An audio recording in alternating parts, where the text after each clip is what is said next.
Make sure you follow the link in the description so you can follow along on these lessons on the GitHub page. So today we're going to be talking about variables. Now variables are one of the most important concepts in all of programming, and if you've had any exposure to math at all, you've probably used number variables in math. So you understand that a variable is sort of like a little container, just like we see in this picture. And that container lets you move different values in and out of an operation. So this is an example that uses a program that's supposed to make birthday invitations to a party. But every time you run the program, you'll probably have a different number of invitations that you need to make. So you can plug in different numbers, just like we see here. I could plug in 7 and it will make 7 invitations. Or I could take this out and I could plug in 18 and it'll make 18 invitations. Or I could plug in 24 and it'll make 24 invitations. But this variable, this sort of container here, stores that value so that I can change it, but the program that's supposed to make the invitations can still look at the variable and automatically take whatever number is inside it and run with that. So let's learn what variables look like and how to use them in Java. In Java, it's important to understand that different kinds of variables store different kinds of data, and this is called the variable's data type. So there's a few, this whole list of some of the basic data types in Java that you'll use in most programs. Now there's more data types than this, and people can continue making up their own data types, but these ones are called the primitive data types.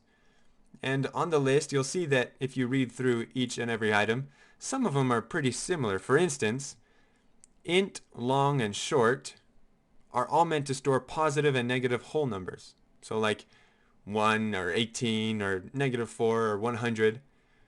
All of these can store those values. The main difference is that they can store different amounts of digits of those values. And if you want to understand a little more about this, you can click on this link that will explain the way computers are actually storing information in bits. So the more bits a variable can use to store, the more digits it can store. So a short can only store these numbers in 16 bits. An integer can store them in 32, and a long can store them in 64. And likewise, you'll see that float and double both store numbers with decimal values, but double can store them in 64 bits and float stores them in 32 bits. Byte is meant to store values in just 8 bits, 8 binary bytes. And this char here stands for character, and that stores Unicode characters, or just regular characters like you see on your keyboard. A, B, the hashtag sign, the percent sign, any single character that you could type on your keyboard. And the last one we see here is Boolean, and Boolean can store either true or false, just those two values. So those are the primitive data types in Java, and there's one other data type that I want to introduce you to. It's not a primitive data type, but you'll use it very frequently, and it's called the string. The string is meant for storing regular text. And this down here is an example of a string. It just stores the words hello world. That's almost a sentence. And it's different from character here because character could just store a single one of these characters. But a string can store a whole string of characters, a whole sentence, a paragraph. It doesn't matter. It stores all of the characters together. So those are the kinds of variables you can store in Java. Next, let's talk about how to use variables, how to create variables and name them. So in Java, there's a few rules you should follow when you're making variable names. Now I'm going to show you really quickly, before we go over how to make the variable names, I'm going to show you how to write a variable in Java. So here's the code that we debugged from our last project. I'm going to delete it. A variable needs two parts.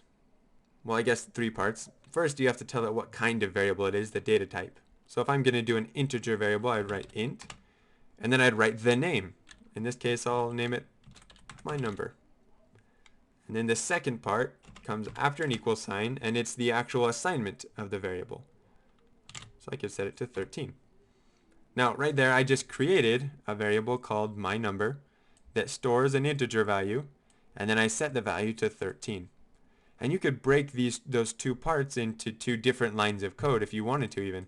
I could delete this second part and just have the creation of the variable, but it doesn't have a value yet. So that's called the declaration. I declared the variable, but I haven't initialized it to a value. So to initialize it, I can type the name of the variable, and this time I don't have to type what kind of variable it is because I already told Java on this line that it's an integer variable. I can just type my number equals 13, and that sets it to 13. It initializes the variable to 13. So let's go back and look at the important rules for naming your variables in Java. The very first rule is that your variable name should start with a lowercase letter. And then after the first letter of your variable name, you can capitalize them or change them or add numbers, but the very first character should be a lowercase letter of the alphabet.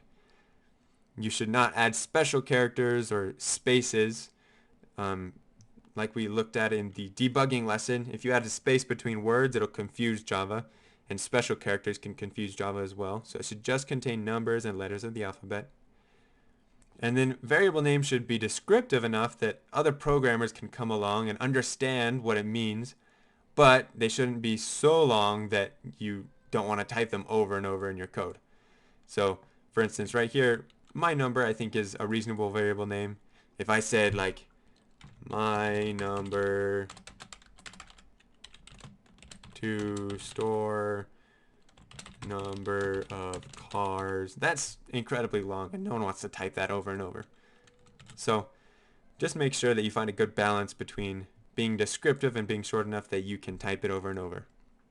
Now there's a couple different words or a couple different standards for separating different words in one variable name. So here you saw me use one standard that's called camel case. And that just means it's called camel case because every first letter of a word is capitalized, kind of like the hump of a camel. So if I were to write, let's say we're going to write one called number of cars, I could write number of cars. And that keeps it being one word, but it lets the user or the programmer look at each word individually because they can see the beginning of the words that are set apart by the capital. A second way to separate different words is by using an underscore. And that kind of takes the place of the space. And if you don't want to capitalize the first letter of each word, you can just use an underscore like this, number of cars. And then once again, Java can read that as one word together, but the programmer can look at it and see the individual words and understand it a little bit better. And then the very last rule is you can't use special words in Java, like int, we already know, means something else to Java. It means an integer variable. So if you try to use a word that is a special command or a keyword in Java, it'll confuse it. So you have to make sure that you avoid those words in your variable names. So next let's talk about making a variable. We already went over this a little bit, but to make a variable, you just have to write the type of the variable, you have to name it, and then you have to set the variable equal to something. And here are 3 examples that you could experiment with. You could copy into your code. Make sure you add a semicolon at the end of each command. And you'll see that the first one makes an integer variable and sets it to 17. The second one is an example of a double variable. And you can see that it needs to be a double because it has a decimal value after the 5. And the last one is an example of a string value that's storing a string of letters. So now let's do this activity together. The first part of the activity asks us to write possible values for each of these variables. The variables are already named and you just have to add in a value right here before the semicolon. So let's copy this into Eclipse and write some values. This first one is an integer, so it can be any number as long as it doesn't have a decimal. It could be positive, it could be negative, but because the variable is called person age, let's assume that it's a positive number, and we could write any reasonable age. I'll write 34. This next one is for the height of a person, and remember, a float is for a number with decimal points. So what's a reasonable height? We could say they are 1.5 meters tall. And Java is giving me an error because for some reason it thinks that this right here is a double. And that's just because by default decimal numbers in Java are interpreted to be of double of the type double. And so just to make sure that Java knows that this is supposed to be a float, we can type a little f right after the number, and that makes the error go away. Now this next one is a double value, and it's a variable that's meant to represent the weight of a boat. Now I have no idea how much boats actually weigh. Let's assume it's a canoe and that it doesn't weigh too much. Let's say that it weighs about 50 pounds. I think that's reasonable.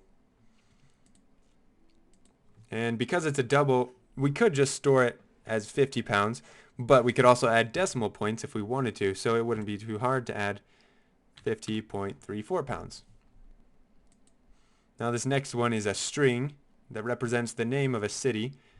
Now remember, for string variables, you have to put them inside of double quotes. Just like we saw in this example up here, every string goes inside of two quotes. So we can name this Denver, Colorado. Now this next one is a character. Remember, the character can be any character on your keyboard. One important thing to note about characters, if we look back at this example up here, oh, there's no example of a character. Well, it's important to know that characters, like strings, need to go inside of quotes, but they go inside of single quotes.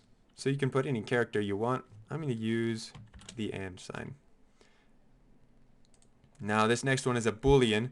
Remember that Boolean values store either true or false.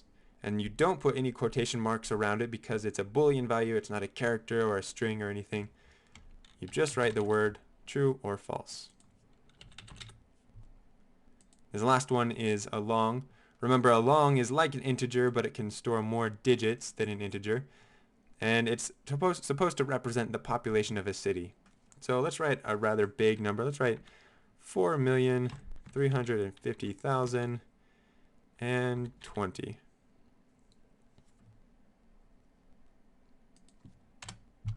Now, because it's in Java, even though we wrote these commas as we might normally if we were regular people, Java can only see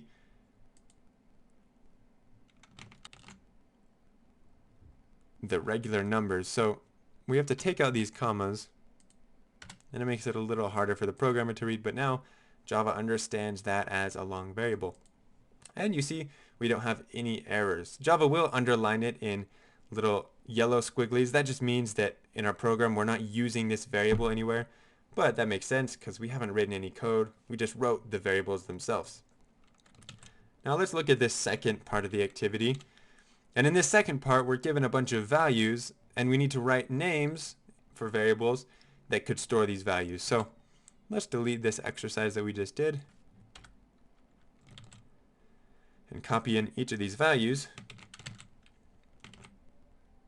and start writing names. So this first one is a regular number. It doesn't have any decimal points, so we could store that in an integer. And let's say that it represents the number of cars in a parking lot. And we can shorten that to num cars and then put an equal sign to set that variable equal to 12. This next one is negative 38. Because it's a whole number, we could once again store it in an integer. And let's say that this represents the temperature in degrees Fahrenheit in a very, very cold place.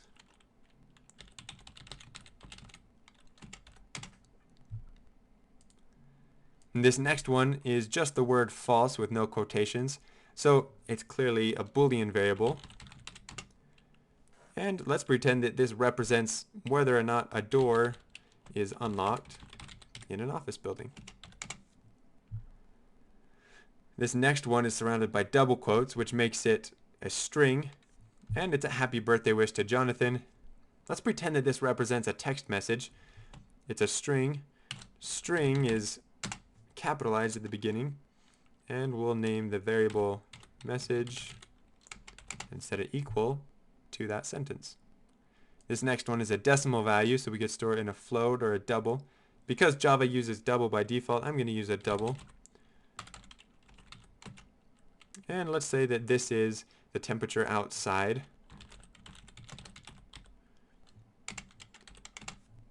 And set it equal to 92.56. This one, because it has single quotes, is a character. So we write char. And I'm going to say that this character represents the first or the middle initial of somebody. So I'm going to use middle initial. And I'm going to shorten it just a little bit. And there we go. Now this last one is a little bit tricky because it has the word true in it, but you'll notice that it's surrounded by double quotes, which means that it's a string. You might have thought it's a Boolean value, but remember that Boolean values don't have any quotations around them. So let's pretend that this one is another message. And remember, if we try to use the same name that we already used for this variable, it'll confuse Java. So we can just say that this one is message2. And there we go. Every one of those variables is accepted by Java. And we've named them things that make sense. They're short and easy to understand. And they follow all of the Java naming rules. So that's the basics of variables in Java. If you have any questions, you can comment them down below, or you can look back over this lesson. And we'll see you in the next lesson.